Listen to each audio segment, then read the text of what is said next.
నిజామాబాద్ నగర నడి ఒడ్డున గల రాజీవ్ గాంధీ ఆడిటోరియంను ఆధునీకరించేందుకు అవసరమైన చర్యలు చేపట్టాలని కలెక్టర్ ఇలా త్రిపాఠి సంబంధిత అధికారులను ఆదేశించారు. ఆమె రాజీవ్ గాంధీ ఆడిటోరియం, న్యూ అంబేద్కర్ భవన్లను సందర్శించారు. ఆడిటోరియం హాల్ పరిసరాలను నిశితంగా పరిశీలించారు. సాంస్కృతిక కార్యక్రమాలు, సదస్సులు, సమావేశాలు నిర్వహించేందుకు ఆడిటోరియం అనువైనదిగా ఉన్నందున దీనిని పూర్తి స్థాయిలో మరమ్మతులు చేయించి ఆధునీకరించాలని కలెక్టర్ సూచించారు. ఎయిర్ కండిషన్ సదుపాయం సైతం అందుబాటులో ఉండేలా చూడాలన్నారు.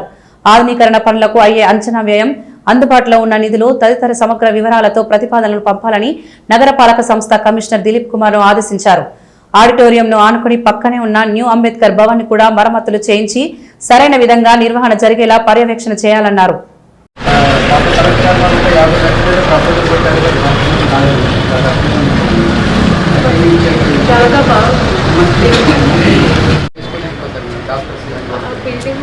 ఇది మీ సేవ దానిపైన మొన్న మెహ్మా వాళ్ళకు అక్కడ పాత ఎంఆర్ఓ రూరల్కి ఇవ్వడం కోసం షిఫ్ట్ చేస్తున్నాం. మెహ్మా వాళ్ళకి రూరల్ అందులో షిఫ్ట్ అవుతుంది మేడం. జోన్ 4 ఆఫీస్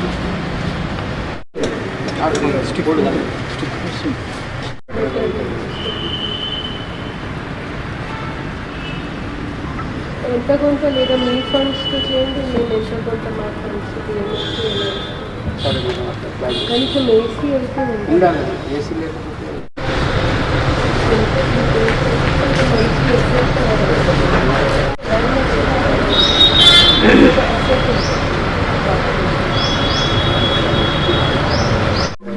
అకామిడేట్ చేయడం కష్టం.